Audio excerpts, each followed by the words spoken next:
नमस्कार, जूमिन में आपका स्वागत है।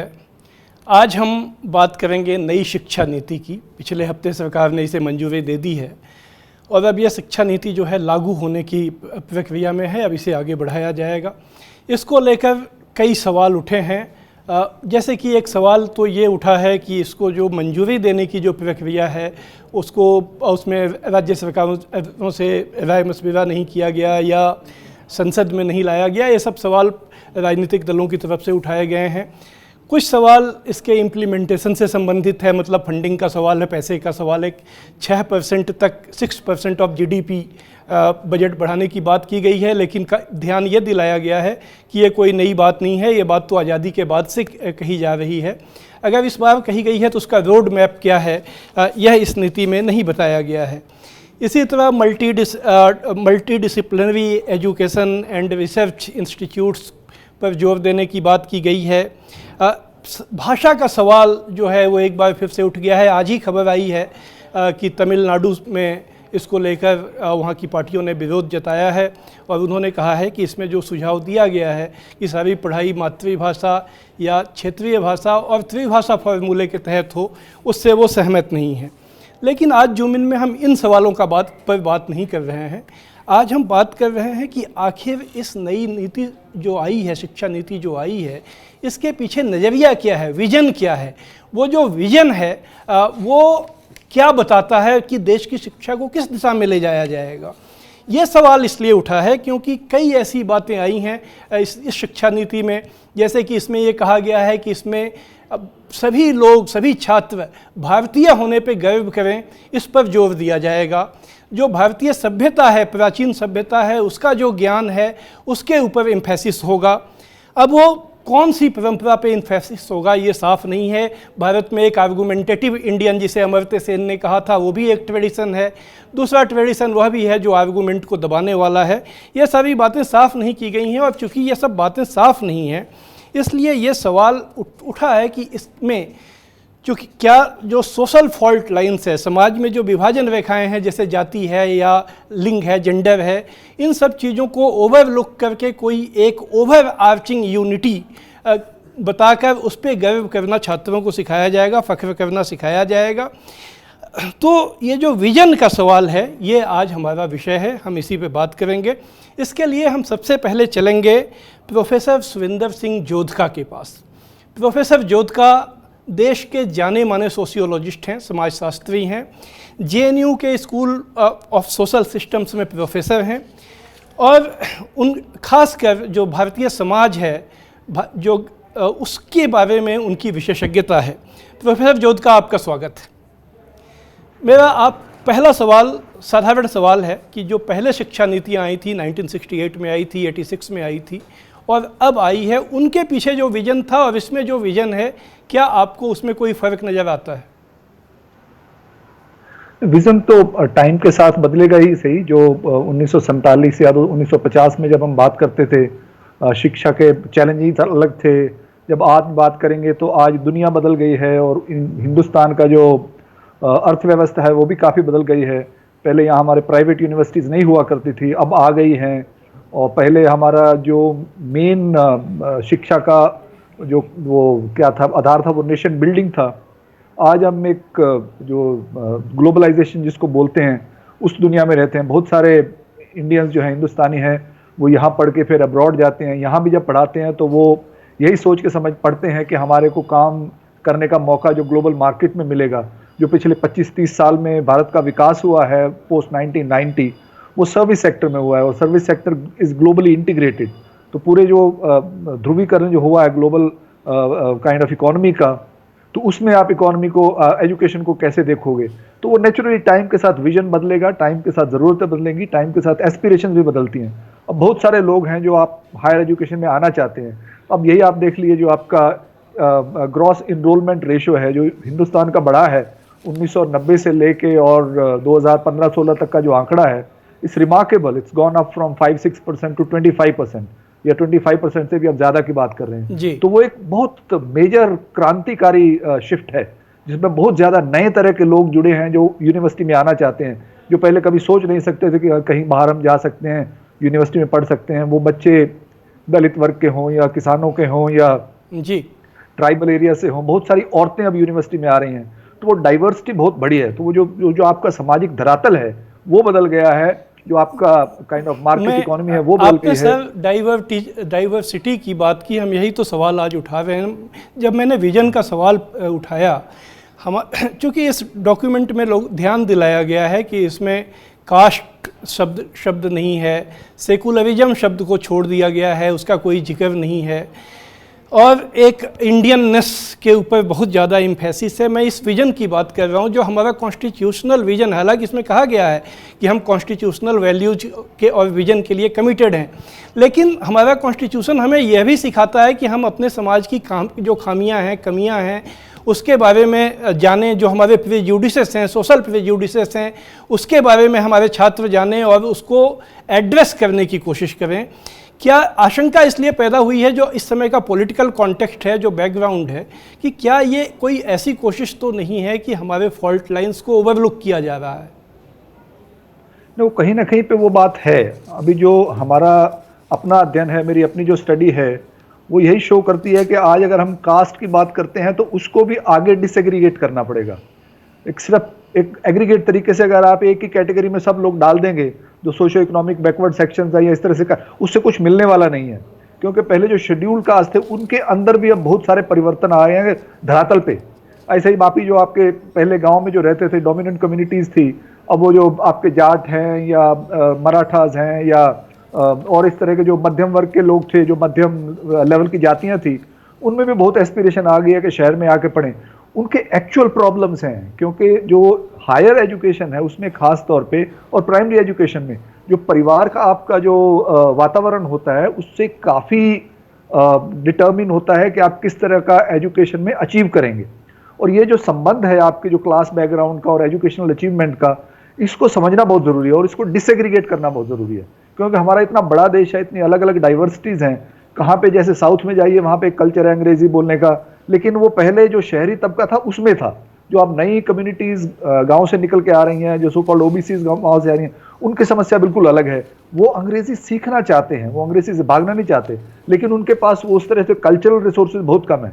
तो ज़रूरत है आपको लोकल लेवल पे डिसएग्रीगेट करने की, ज़रूरत है आपको नेशनल लेवल पे डिसएग्रीगेट करने की। जो डिसएडवांटेजेस हैं, अगर हम ये कह रहे हैं कि हायर एजुकेशन का एक सबसे बड़ा जो पर्पज़ ये है कि वो हम कैसे बराबरी लाएं अपने अपने समाज में, कैसे लोगों को जो अपॉर्चुनिटीज़ हैं वो इस तरह से दी जाएं कि ज़्यादा से ज़्यादा लोग इस प्रोसेस में, जो मोबिलिटी का प्रोसेस, उसमें पार्टिसिपेट करें।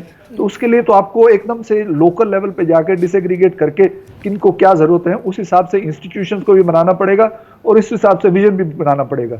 वो इस पॉलिसी में है प्रॉब्लम कि आप जो एक एग्रीगेट करके देख रहे हैं सबको एक साथ, तो उससे कुछ निकलने वाला नहीं है। उससे और ज़्यादा काइंड ऑफ रोष बढ़ेगा या एक जो आप कवर कर रहे हैं, जो एक्चुअल फॉल्ट लाइन जिसको कह रहे हैं आप बात। जी जी जी, ये सर यही बात है कि चूँकि बहुत से जो हमारे कमेंटेटर्स हैं उन्होंने ये कहा है कि इसमें काफ़ी अच्छी बातें भी हैं, काफ़ी अच्छी बातें हैं, कुछ प्रोग्रेसिव बातें भी हैं, लेकिन दिक्कत ये है कि पिछले कुछ सालों से जो देश में हायर एजुकेशन को लेकर खासकर जिस तरह का माहौल रहा है, जिस तरह से सरकार ने उसमें सरकार की तरफ से या सरकारी विचारधारा की तरफ से, आप जेएनयू में हैं, आप बेहतर समझते होंगे जो स्थितियां पैदा हुई हैं, वो बैकग्राउंड और कॉन्टेक्स्ट ऐसा है कि नई शिक्षा नीति में उम्मीद से ज़्यादा एप्रीहेंसन, अंदेशों को जन्म देता है।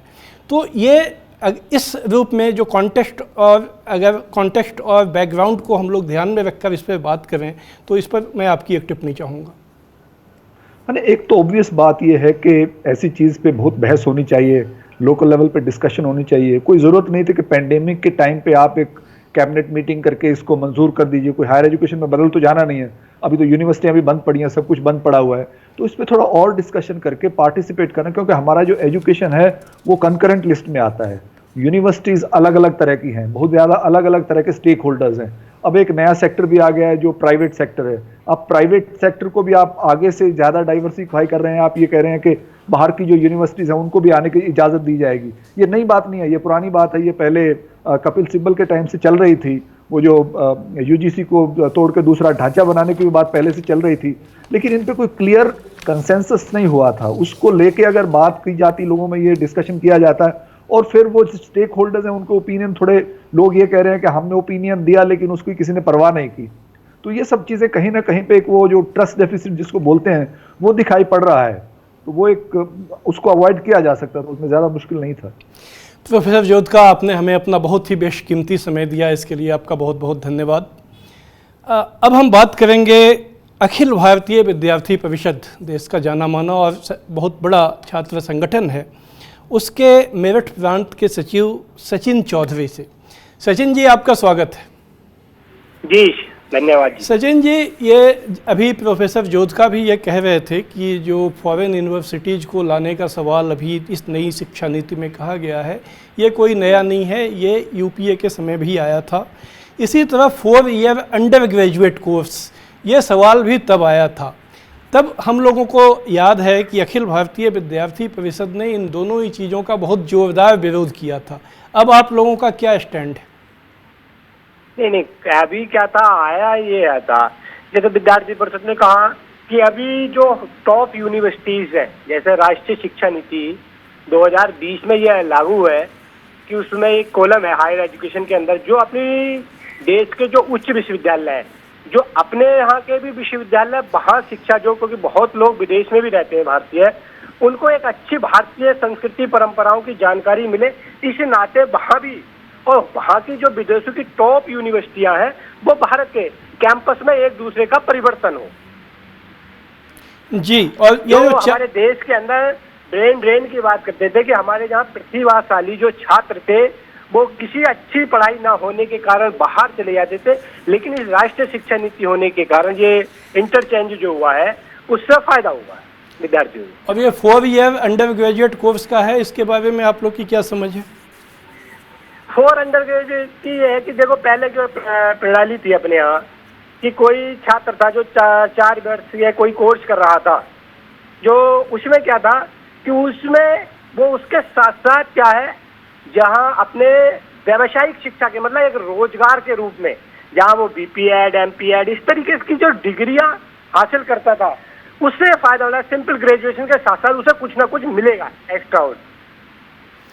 ठीक है सचिन जी, आपने समय दिया, इसके लिए आपका बहुत बहुत धन्यवाद। आज हम लोग जूमिन में बात कर रहे हैं। आज हम लोग जूमिन में नई शिक्षा नीति और उससे उठे कुछ सवालों पे बातचीत कर रहे हैं। ये चर्चा हमारी जारी रहेगी। अभी वक्त है एक छोटे से ब्रेक के बाद हम इस पर जो शिक्षकों के नज़रिए से ये नीति कैसी है इसे समझने की कोशिश करेंगे। फिलहाल एक छोटा सा ब्रेक।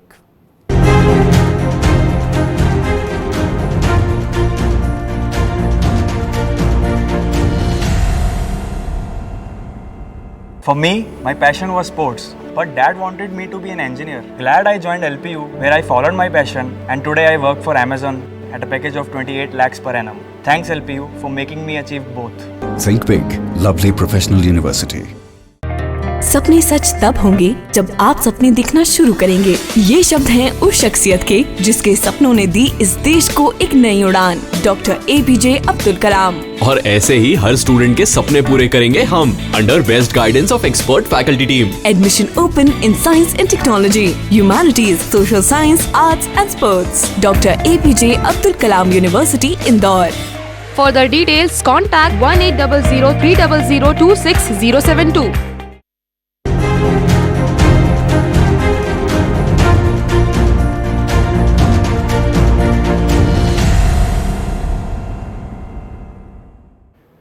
जूमिन में आपका एक बार फिर से स्वागत है।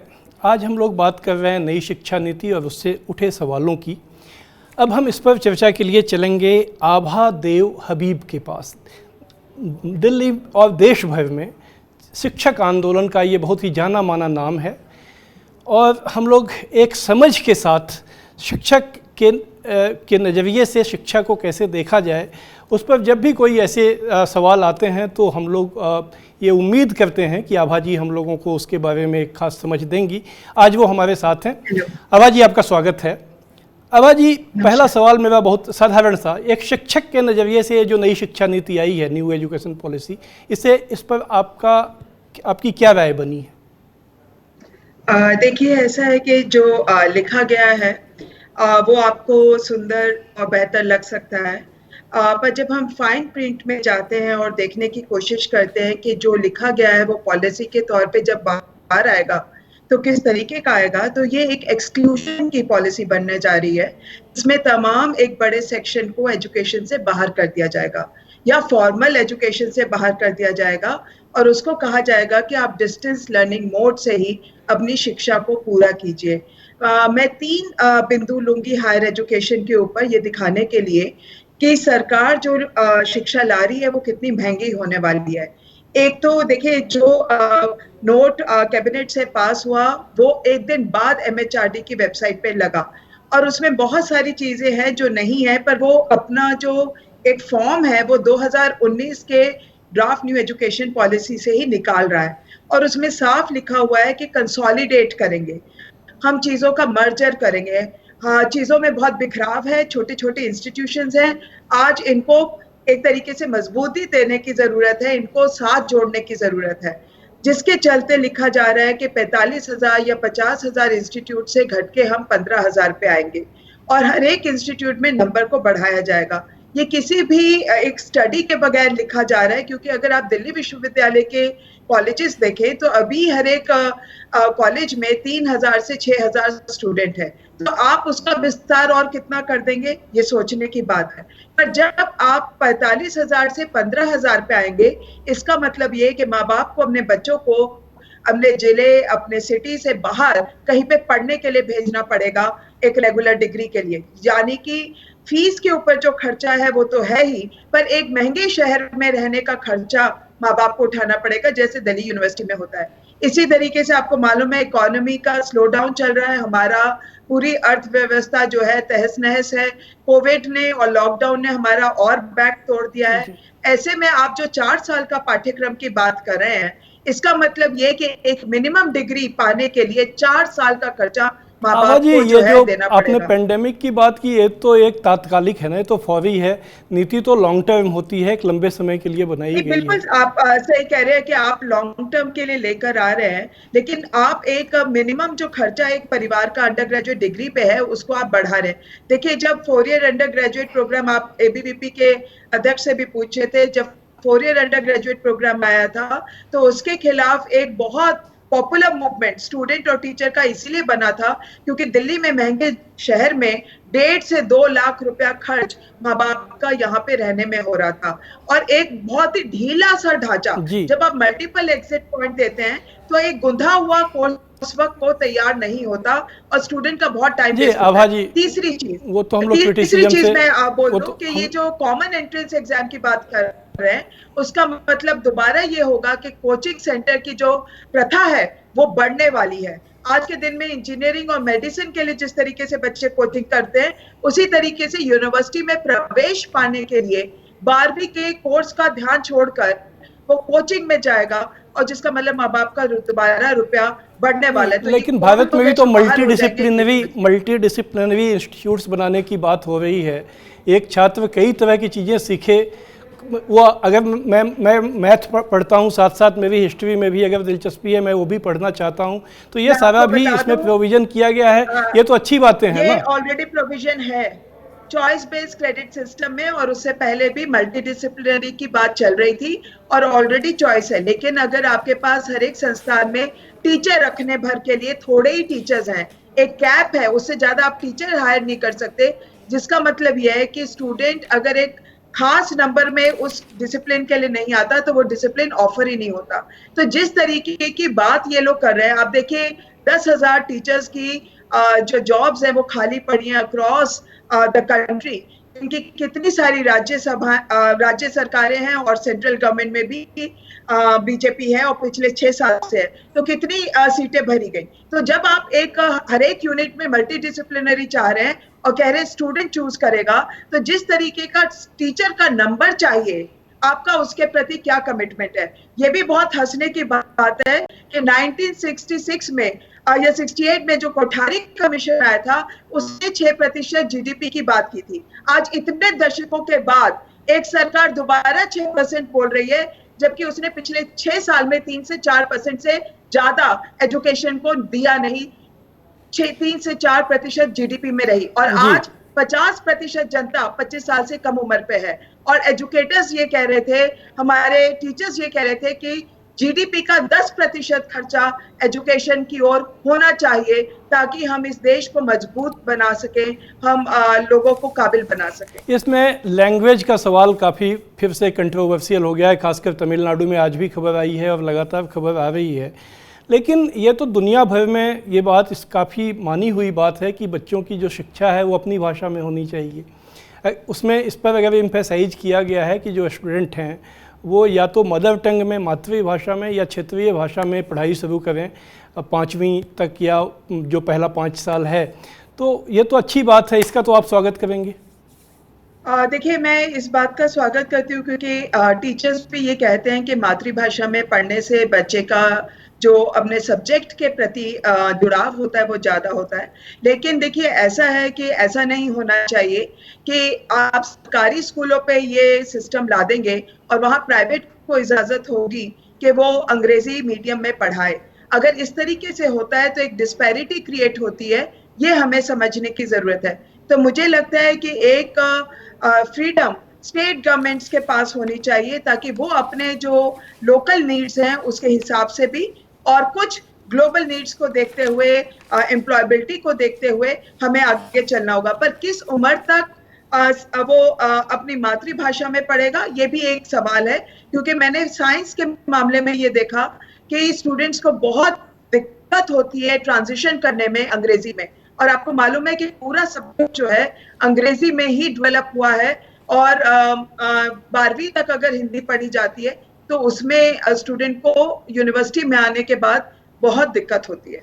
इसमें एक जो सवाल कई लोगों ने, अखबारों में भी ऐसे लेख लिखे गए हैं कि इसके पीछे का जो गाइडिंग प्रिंसिपल है, जो विजन है, उसके ऊपर कुछ बातें की गई हैं।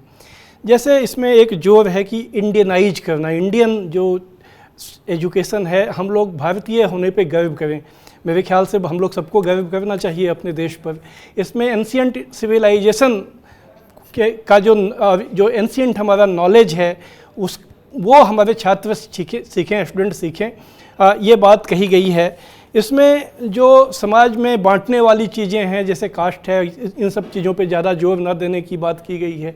तो एक नए विजन के साथ ये नीति आई है, इसके बारे में आपकी क्या राय है? और देखिए, कितने आश्चर्य की बात है कि सेक्युलरिज्म वर्ड इस डॉक्यूमेंट में नहीं है। तो ये जो इंडियनिज्म के, इंडियन होने की बात की जा रही है और हमारे जो मूल हैं उनकी बात कही जा रही है। तो देखिए, हमारा जो एनवायरनमेंट है वो हमें बहुत कुछ सिखाता है। और जो 6 साल का गवर्नेंस बीजेपी का रहा है उसमें आपको मालूम है कि जाति के आधार पे, धर्म के आधार पे किस तरीके की हिंसाएं हुई हैं और उसके ऊपर सरकार का किस तरीके का रुख रहा है, ये देखने वाली बात है। तो हम जितना क्लासेस में सीखते हैं उससे कई गुना ज़्यादा जो है जो हमारे समाज में हो रहा है उससे भी सीखते हैं। तो ये जो कह देने से भर से होगा नहीं। आज के दिन में आप देख रहे हैं कि कहाँ पे तो वेल बीइंग की बात है, कंपैशन की बात है और कैसे टर्मिनल सेमेस्टर स्टूडेंट्स को एग्जाम देने में पुश किया जा रहा है, जब आज के दिन में कोविड में हम नंबर 1 पे आ चुके हैं। तो क्या सरकार ने फैसला लिया अपने स्टूडेंट्स के लिए, छात्रों के लिए, ये सब सोचने की बात है। जहाँ तक न्यू एजुकेशन पॉलिसी है, कॉन्स्टिट्यूशनल वैल्यूज, ड्यूटीज और राइट्स, ये सारी चीजें बहुत इंपॉर्टेंट हैं।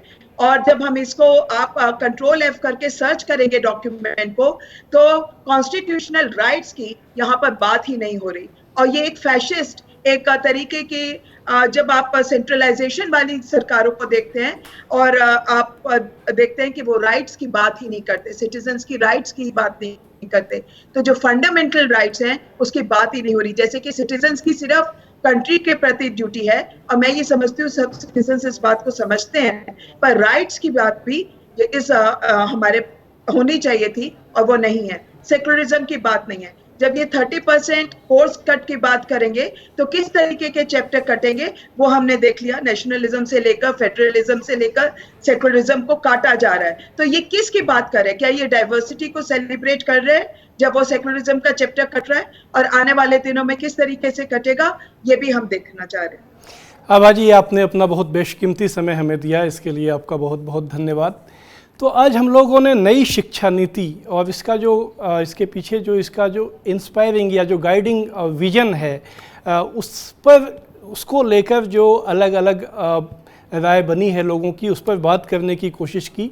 एक तरफ एक राय यह बनी है कि ये काफ़ी समय तक पिछले 70 साल में जो नीतियाँ आती रहीं उसमें इंडियननेस, भारतीयपन एक जो हम लोगों का है उसकी उपेक्षा की गई, वो वेस्टर्नाइज थी, पश्चिमी ज्ञान को ज़्यादा महत्व दिया गया। जो विदेशों में जो चीज़ें होती हैं वो हमारे लिए ज़्यादा महत्वपूर्ण थी। लेकिन अब जो नीति आई है वो अपने देश के ज्ञान पर, अपनी जो हमारी एंशिएंट सिविलाइजेशन है उसके ऊपर जोर देती है और इसको लेकर समाज के एक तबके की तरफ से इसे सेलिब्रेट किया जा रहा है, इसका स्वागत किया जा रहा है। लेकिन इसको लेकर दूसरी तरफ से आशंकाएं भी उठाई गई हैं कि आखिर जब हम लोग एंशिएंट इंडियन सिविलाइजेशन की बात करते हैं तो उनके किन धाराओं की बात करते हैं। हम सिर्फ रामायण या जो महाभारत या एक इस तरह के जो हमारे ग्रंथ हैं जो हमारी समृद्ध परंपरा का हिस्सा हैं उनसे जो बातें निकलती हैं उस पर उसकी बात करते हैं, या इसमें चार्वाक, आचार्य बृहस्पति, पतंजलि जैसी जो परंपराएं हैं जो कि इनसे सीधे मेल नहीं खाती हैं, जिन उनकी सोच, या बुद्धिज्म, जैन और हजारों सैकड़ों परंपराएं हैं हमारे देश में, वो जो डाइवर्सिटी है वो सब की बात करते हैं। इन सवालों का जवाब जाहिर है कि लोग चाहेंगे अगर सरकार इसके ऊपर ज़्यादा स्पष्टीकरण दे, क्लैरिफिकेशन दे, तो इस नई नीति पर एक आम सहमति बनाने की स्थिति बन सकती है। फिलहाल उस आम सहमति का अभाव है। आज हम लोगों ने इसी बात पर बातचीत करने की कोशिश की, समझने की कोशिश की। आज बस इतना ही। जूमिन के अगले अंक में हम फिर एक महत्वपूर्ण मुद्दे पर बात करने के लिए लोगों से और उसे समझने के लिए आपके पास आएंगे। फिलहाल इतना ही। नमस्कार।